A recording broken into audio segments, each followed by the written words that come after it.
I would like to conclude our math review by 2 final exercises, and the latter one will be more interesting, which is about making modeling decisions, which we'll get to. But let's start with the first exercise over here.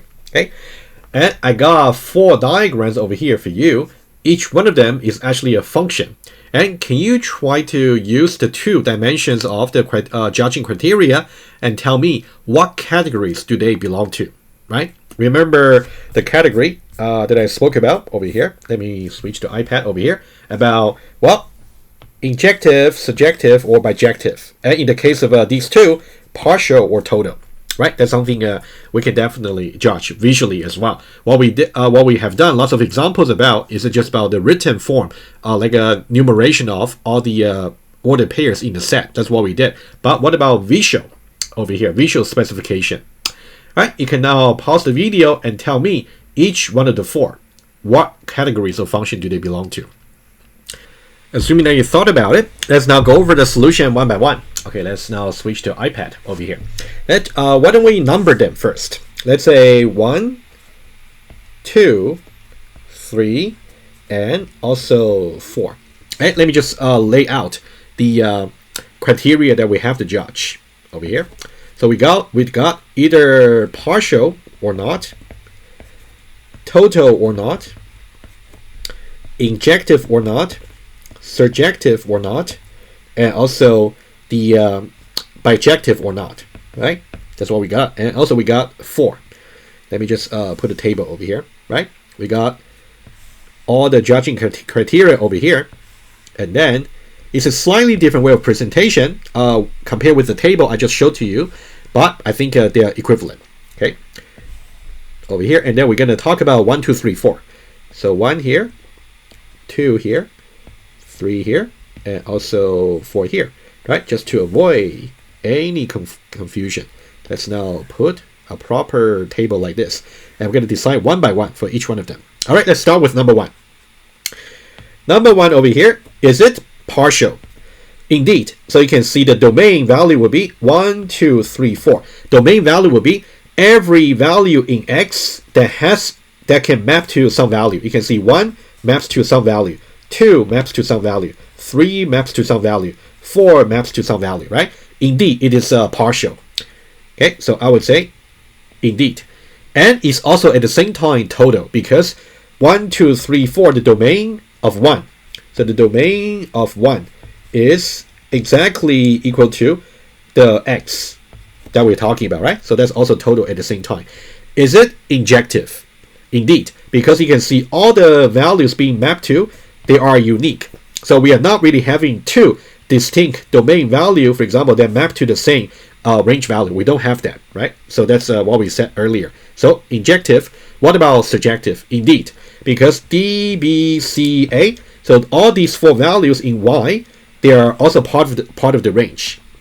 So you can see the range of number 1 over there also happen to be equal to Y.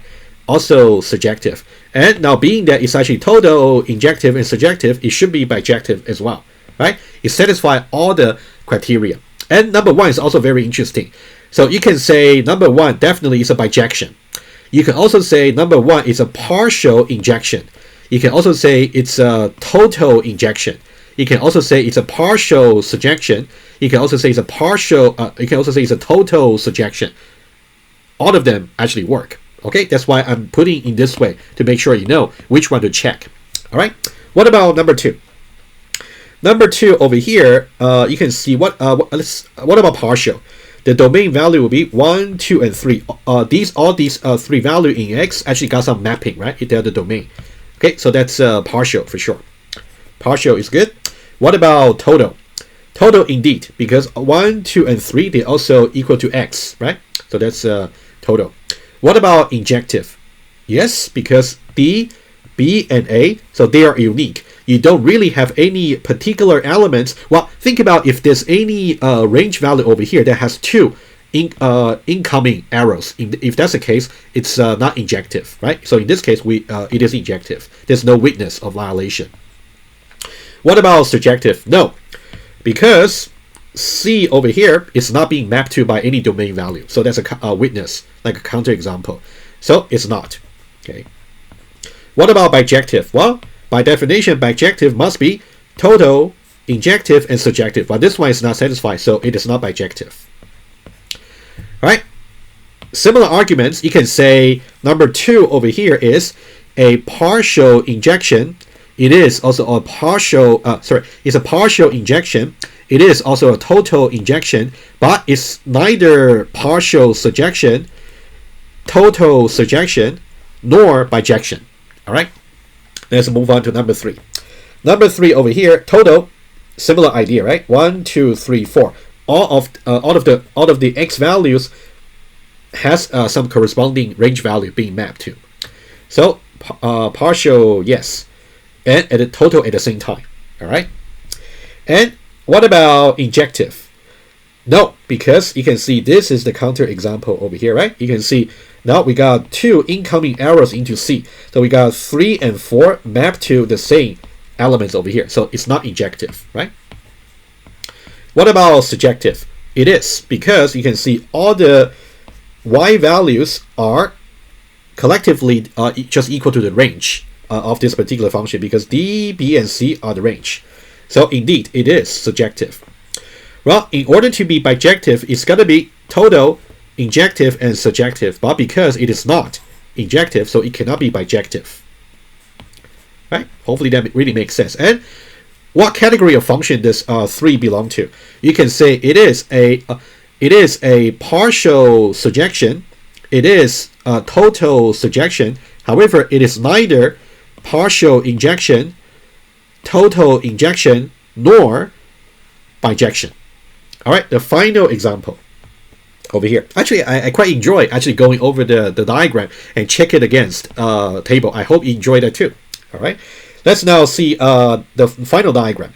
Total, you can see all the x values has its corresponding mapping, right? It is total. And total and partial at the same time, right? Because it's a subset, and also it's equal to the original x. So far, we haven't seen any function that's actually partial but not total. But you can definitely make up some example yourself. And I'll put an exercise over here. Exercise, additional one for you. Make a function that is partial but not total. And of course, you can play with the example a bit if you like. All right, there's an exercise for you. All right, and then number 4, what about injective? No, this will be the counter example. D is actually mapped by 1 and 2. You can definitely check against the formal property for injection, which we spoke about thoroughly earlier. So that'll be the counter example, right? So not injective. What about surjective? Also no. You can see this poor B over here has no domain value that maps to it. In that case, it's not actually surjective, right? So let me just say cross over here, so you will know that's the counter example to actually look at. And to be bijective, it's going to be total, injective, and surjective. And too bad, it fell, both of them. So it cannot be bijective. All right, hopefully that's 100% clear to you about how to judge visually, right? And what about the categories to which number 4 belong to? Actually, we can only say it is a partial function, and also we can say it's a total function. Yes, we can say that it's a partial function. We can also say it's a total function, but we cannot say it is either injective, surjective, or bijective. We just cannot, right? Because they actually fail these two properties. It can say it's partial, or it can say it's total, because every element in the x is actually part of the domain of the function, right? That's how you should look at it. All right, so that's about the first exercise I would like to go over. Let's now go on to the second one.